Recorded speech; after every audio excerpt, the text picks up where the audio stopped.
सुबह के 3 बजते ही अलार्म बज उठा। अपनी आँखों को मसलते हुए सुनंदा उठ बैठी। आज उसे कुल देवी के दर्शन करने के लिए जाना था, जिसके लिए उसे ट्रेन से सफ़र करना था। इससे पहले भी सुनंदा ने ट्रेन में सफ़र किया था, पर यह सफ़र और सफ़र से अलग था, क्योंकि इससे पहले जो सफ़र सुनंदा ने किया था वह शादी से पहले था, जहाँ उसके सफ़र की तैयारी में उसकी माँ का पूरा सहयोग होता था। पर आज अपनी शादी के बाद पहली बार वह ट्रेन से सफ़र कर रही थी। ससुराल वाले थोड़े रूढ़िवादी हैं, इस कारण उसकी शादी के बाद हनीमून के नाम पर कहीं घूमने भी नहीं गए थे, और अब इतने महीनों बाद कुल देवी के दर्शन के नाम पर ही सही, आखिर उसका घर से निकलना तो हो रहा था, जिसके लिए वह अच्छी खासी उत्साहित थी। और उत्साहित क्यों न हो, आखिर कितने दिनों बाद बाहर घूमने को मिलेगा। मन में बार बार यही आ रहा था कि कुल देवी के नाम पर ही सही, पर विवाह के बाद दर्शन करने की जो प्रथा बनाई गई है, बहुत अच्छी बनाई गई है। नहीं तो बहुएं बेचारी एक बार घर में घुसे तो बाहर निकलना न होता। पर जाने से पहले उसे बहुत से काम निपटाने थे। जाने की तैयारी पिछले 2 दिन से कर रही थी, पर यह तैयारी थी कि पूरी होने का नाम ही नहीं ले रही थी, क्योंकि उसे अकेले थोड़ी ना जाना था। साथ में पतिदेव, जलज, सास कामिनी, ससुर केशव जी भी साथ थे। तो जाहिर सी बात है, उनकी ज़रूरतों का सामान भी सुनंदा को ही ध्यान देकर रखना पड़ा होगा। कहने को तो कामिनी जी की पैकिंग 2 दिन पहले ही हो गई थी, पर उसमें भी सब कुछ तो सुनंदा को ही करना पड़ा था। अरे बहू, यह सामान देना, तो अरे ज़रा वह सामान देना। वे तो पलंग पर बैठी बैठी सिर्फ ऑर्डर दे रही थी। भाग भाग कर तो सुनंदा को ही सामान रखना पड़ रहा था। कई बार सामान रखवाती तो कई बार निकलवाती भी, और फिर भी तारीफ खुद ही। देखा, सबसे पहले मेरी ही पैकिंग हुई है। पतिदेव तो सास से भी महान, अपना सामान पैक न कर सके, बस ऑर्डर दे दिया कि ये सामान मेरा रखवा देना। अब रखवा देना से क्या मतलब, घर में कोई नौकर चाकर थोड़ी ना लगे हैं जिन्हें ऑर्डर देकर रखवा लिया जाए। सुनंदा को ही सब कुछ करना पड़ा। यह तो शुक्र मनाओ कि सास ससुर जी ने अपना सामान खुद पैक कर लिया।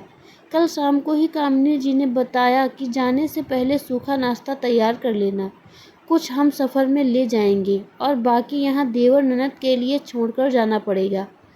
बेचारे दोनों खाने पीने के लिए परेशान होंगे। आखिर हम 4 दिन के लिए बाहर जा रहे हैं। सासू माँ की चिंता देखकर एक बार तो हंसी छूट गई। जो सुबह से शाम तक बाहर का अगड़म बगड़म खाते हैं, उनके खाने की भला क्या चिंता। और वैसे भी दोनों जवान हैं, अपना खाना खुद बना सकते हैं। तो रात के खाने की तैयारी कर सफ़र के लिए सभी लोगों के लिए सूखा नाश्ता तैयार किया। बाजार का कुछ चाहिए नहीं था, जिसे बनाते बनाते ही रात के 12 बज गए। और अब 3 बजे उठकर सबका खाना यहीं से तैयार करके ले जाना है।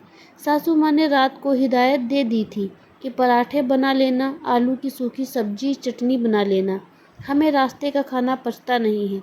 मन ही मन कुढ़ती हुई सुनंदा के मन में बार बार यही आ रहा था कि शुक्र मनाओ खाना 1-2 दिन से ज़्यादा नहीं चल पाता, नहीं तो ये तो पूरे 4 दिन के लिए खाना भी यहीं मुझसे बनवा कर ले जाते और होटल का खर्चा ही बचा लेते।